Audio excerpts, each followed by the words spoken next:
Hi everyone, welcome to my YouTube channel.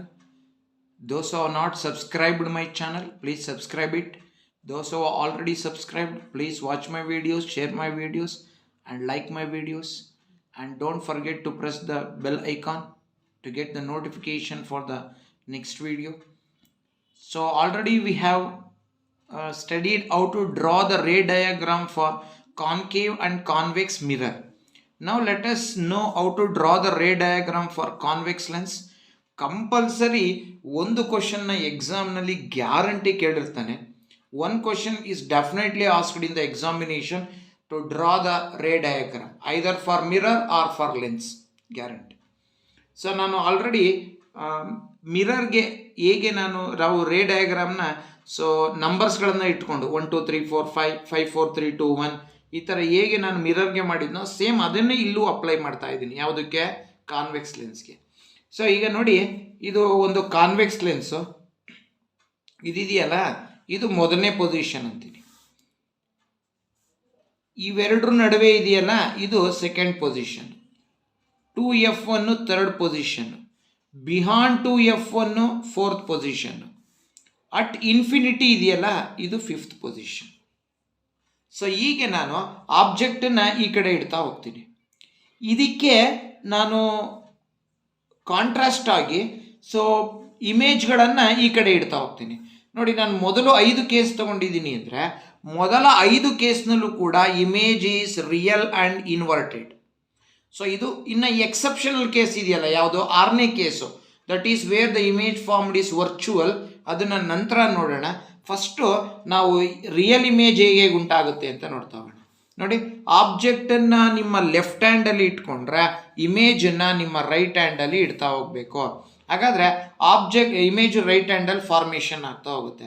So ಒಂದಕ್ಕೆ for 1 which is the contrasting number 5. ಹಾಗಾದರೆ ನೋಡಿ, ಆಬ್ಜೆಕ್ಟ್ನ ಒನ್ನಲ್ಲಿಟ್ಟರೆ ಇಮೇಜು ಇನ್ಫಿನಿಟಿ ಅಂದರೆ ಫೈನಲ್ ಆಗುತ್ತೆ, ಇನ್ಫಿನಿಟಿನಲ್ಲಿ. Object if I place between F1 and 2F1, that is the second position. Second ಗೆ contrast to 4. ಹಾಗಾದರೆ image is formed beyond 2F2. Next, if the object is kept at 2F1, that is third position, then the image is formed 3 ಗೆ contrasting 3, so image is formed at 3. Next, when the object is kept behind 2F1 ಅಂದರೆ 5ನೇ position. So 5 ಅಂತ ಬಂದರೆ so 4ಕ್ಕೆ contrast 2, so image is formed between F2 and 2F2. So here the image is formed.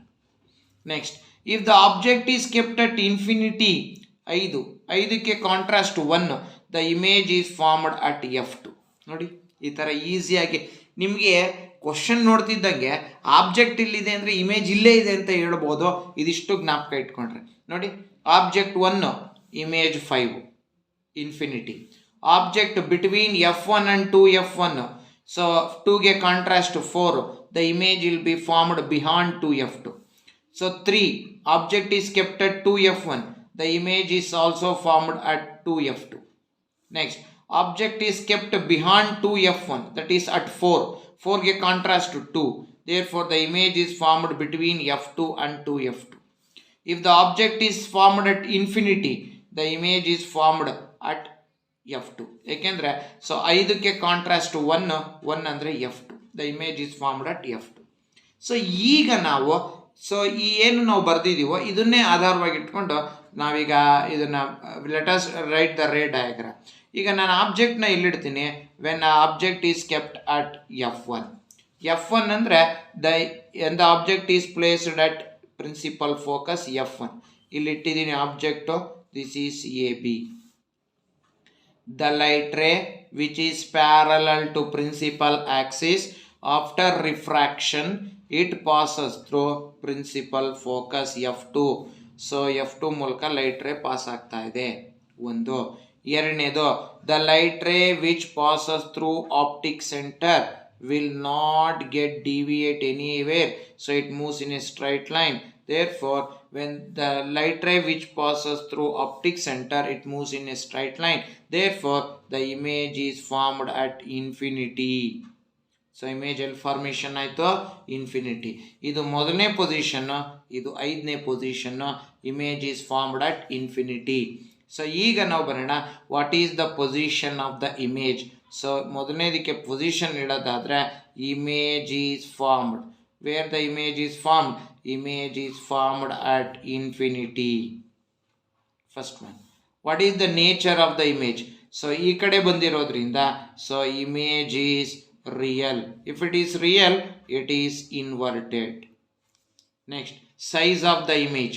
So image infinity ನಲ್ಲಿ ಆಗಿರೋದ್ರಿಂದ the image size ಗೆ ಬಂದ್ರೆ highly enlarged.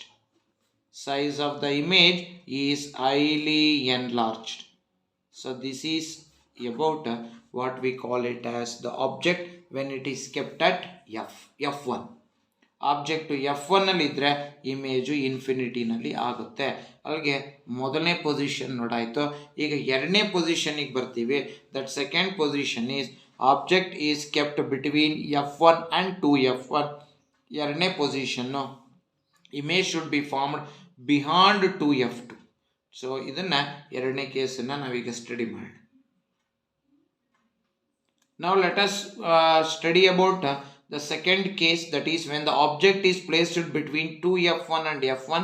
ಅಂದರೆ ಎರಡನೇ ಪೊಸಿಷನ್ ನೋಡಿ, ಆಬ್ಜೆಕ್ಟ್ನ ಇಲ್ಲಿಡೋಣ. when the object is kept between F1 and 2F1. AB is the object. The light ray which is parallel to principal axis, after refraction it passes through principal focus, that is through F2. ಒಂದಾಯಿತು. Next, the light ray which passes through optic center. So optic centre ಮೂಲಕ pass ಆಗ್ತಾ ಇದೆ light ray. So ಎರಡು light ray, both the light rays they meet at this point. So where the light rays meet, there the image is formed. So here B dash A dash. So now observe where the image is formed. The image is formed beyond 2F2. So beyond 2F2 is the fourth position. The object is at second position, image is formed at fourth position. So what is the position of the image? So image is formed behind 2F2. Next, what is the nature of the image? So image is real, and if it is real, it is inverted. Real and inverted. Size ನೋಡಿ, object ಇಷ್ಟಿದೆ, image ಇಷ್ಟುದ್ದ ಇದೆ. ಯಾಕಂದರೆ image size is enlarged. Size of the image is enlarged. So this is about the second case. Then let's, ನಾನಿಲ್ಲಿ free ಹ್ಯಾಂಡಲ್ಲಿ draw ಮಾಡ್ತಾ ಇದ್ದೀನಿ. ನೀವು ಸ್ಕೇಲ್ನ ಯೂಸ್ ಮಾಡಿಕೊಂಡು ನೀಟಾಗಿ ಡ್ರಾ ಮಾಡಬೇಕು. ನಾನಿಲ್ಲಿ ಪೆನ್ನಲ್ಲಿ ಡ್ರಾ ಮಾಡ್ತಾ ಇದ್ದೀನಿ, ನೀವು ಪೆನ್ಸಿಲ್ನಲ್ಲಿ ನೀಟಾಗಿ ಡ್ರಾ ಮಾಡ್ಕೋಬೇಕು. ಸೊ ವೆನ್ ದ ಥರ್ಡ್ ಕೇಸಿಗೆ ಬರೋಣ. When the object is kept at 2F1. ನೋಡಿ, 2F1 ಅಂದರೆ ಮೂರನೇ ಪೊಸಿಷನ್ನು.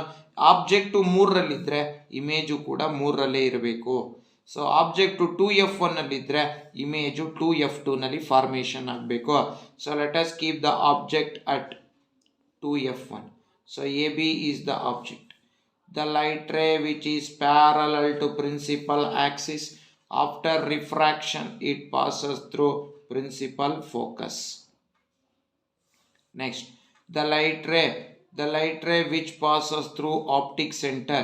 So optic center ಮೂಲಕ ಹೋಗ್ತಾ ಇದೆ ಲೈಟ್ ರೇ. ಸೊ ಎರಡು ಲೈಟ್ ರೇ ಎಲ್ಲಿ ಮೀಟ್ ಆಗುತ್ತೋ, there the image is formed. So B dash A dash. Observe ಮಾಡಿ, ಆಬ್ಜೆಕ್ಟಿನ ಸೈಜು ಎಷ್ಟಿದೆಯೋ ಇಮೇಜಿನ ಸೈಜು ಕೂಡ ಅಷ್ಟೇ ಇದೆ. So when the object is kept at 2F1, the image is formed at 2F2. Again, what is the position of the image? So image is formed. So where the image is formed? The image is formed at 2F2. What is the nature of the image? So image is real and inverted. What is the size of the image? So image size is same as object size. ಆಬ್ಜೆಕ್ಟಿನ size ಎಷ್ಟಿದೆಯೋ ಇಮೇಜಿನ size ಕೂಡ ಅಷ್ಟೇ ಇರುತ್ತೆ. So this is the third case that you have to study. Now let us move for the fourth case.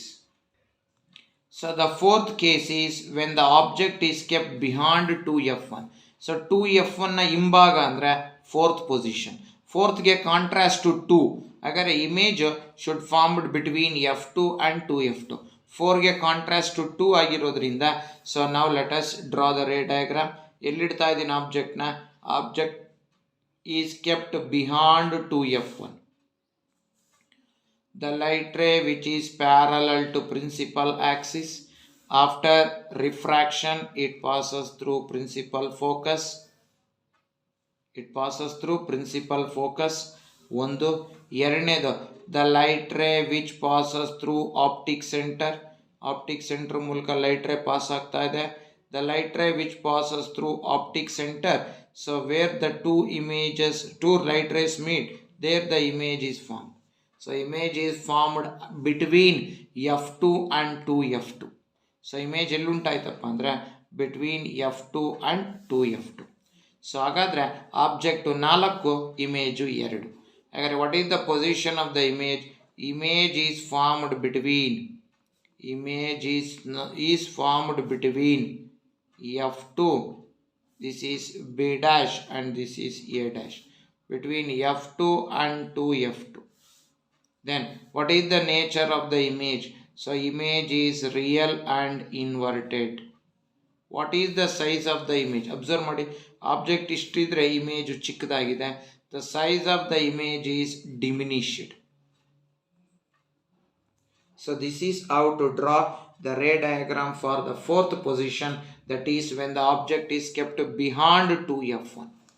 Now let us move for the fifth case, and that case is called as when the object is kept at infinity. So the fifth case is at infinity. So object na infinity nalli ittidivi. So when the object is kept at infinity nalli ittidini ab ಅನ್ನುವಂತಹ object ಅನ್ನ. So the light ray which is parallel to principal axis, after refraction it passes through principal focus. ಒಂದು. ಎರಡನೇದು the light ray which is parallel to principal axis, after refraction it passes through principal focus. So where the two light rays meet, there the image is formed. ಹಾಗಾದ್ರೆ object 5ರಲ್ಲಿದೆ, image 1ರಲ್ಲಾಯಿತು. 5ಗೆ contrast 1. ಹಾಗಾದ್ರೆ when the object is kept at infinity, image is formed at f2. Image is formed at f2. What is the nature of the image? So image is real and inverted. So real and inverted image is formed. What is the size of the image? So image size is highly diminished. So what is the size of the image? So image size is highly diminished, or image size is point sized image is formed. Point sized image is formed. So this is about when the object is kept at infinity. Infinity ಅಂದ್ರೆ 5ನೇ position, 1ನೇ position ಅಂದರೆ f2. 5ಕ್ಕೆ contrast 1, 1ಗೆ contrast 5. So when the object is kept at infinity, the image is formed at f2. So image formed is real and inverted, and a point sized or highly diminished image is formed. ಇದು ಮೊದಲ 5 case. when the object is kept at different position, the image formed is always real and inverted. ಈಗ ಒಂದು special ಕೇಸ್ನ ನೋಡೋಣ. ಆ case ಯಾವುದಪ್ಪ ಅಂದ್ರೆ when the object is kept between optic center and f1. So ಇವರಿಬ್ಬರು ನಡುವೆ ನಾವು ಆಬ್ಜೆಕ್ಟ್ನ ಇಟ್ಟಾಗ ಹೇಗೆ ಇಮೇಜ್ ಫಾರ್ಮೇಷನ್ ಆಗುತ್ತೆ ಅನ್ನೋದನ್ನ ನಾವು let us study now. Now let us study about the sixth case, when the object is kept between optic center and f1. So optic center ಮತ್ತೆ f1 ನ ನಡುವೆ ನಾವೀಗ we have to keep the object ab. Okay, ಇದಕ್ಕೆ ನಾವೀಗ let us apply the rule. The light ray which is parallel to principal axis, after refraction it passes through principal focus. But ಈ ಕೇಸಲ್ಲಿ ಹಿಂಗೆ ಹೋಗ್ಬೇಕಿತ್ತು, but ಈ ಕೇಸಲ್ಲಿ ಏನಾಗುತ್ತೆ, the light ray tends to move like this. So ಅದು light ray it tends to move like this. ಆ light ray ಹೀಗೆ ಮೂವ್ ಆಗುತ್ತೆ, it tends to move like this. ಒಂದು. ಎರಡನೇದು, the light ray which passes through optic centre it will never changes its direction. ಈಗ ಹೋಗ್ಬೇಕದು, but ಇಲ್ಲೇನಾಗುತ್ತೆ, the light ray which passes through optic centre, ಈಗ ಹೋಗ್ಬೇಕಾಗಿತ್ತದು, but it move in this direction. So ಈ ಡೈರೆಕ್ಷನಲ್ಲಿ ಅದು ಮೂವ್ ಆಗ್ತಾ ಇದೆ, it moves in this direction. ಹಾಗಾದರೆ ಎರಡು ಲೈಟ್ ರೇಗಳು ಎಲ್ಲಿ ಮೀಟ್ ಆಗುತ್ತೋ there the image is form. So image ಈ ರೀತಿ ಇಲ್ಲಿ ಫಾರ್ಮೇಷನ್ ಆಗುತ್ತೆ. Where the image is formed, the image is formed beyond 2f1. ಹಾಗಾದರೆ what is the position of the image? So image is formed beyond 2f1. Object ಯಾವ ಕಡೆ ಇದೆಯೋ ಇದು a dash b dash. Object ಯಾವ ಕಡೆ ಇದೆಯೋ ಅದೇ ಸೈಡ್ ಇಮೇಜ್ ಆಗಿರೋದ್ರಿಂದ ಸೊ ಇಮೇಜ್ ಈಸ್ ವರ್ಚುವಲ್. ಜೊತೆಗೆ ನೋಡಿ, ವರ್ಚುವಲ್ ಆಗಿದೆ ಅಂದರೆ ಅದು ಎರೆಕ್ಟ್ ಆಗಿರುತ್ತೆ. So image is virtual and erect. What is the size of the image? So image size is enlarge. ನೋಡಿ, ಆಬ್ಜೆಕ್ಟ್ ಎ ಬಿ ಇಷ್ಟಿದ್ರೆ image A dash B dash ಇಷ್ಟು ಇರುತ್ತೆ. ಹಾಗಾದರೆ image size is enlarge. So ಈ ಕೇಸನ್ನು ನಾವು 6ನೇ case ಅಂತ ಕರಿತೀವಿ. So in this case virtual and erect image is formed. So what is the position of the image? The image is formed behind 2f1. What is the nature of the image? The image is virtual and erect. What is the size of the image? Image size is enlarged. So this is how to draw the ray diagram for convex lens. So 6 cases we have studied under convex lens.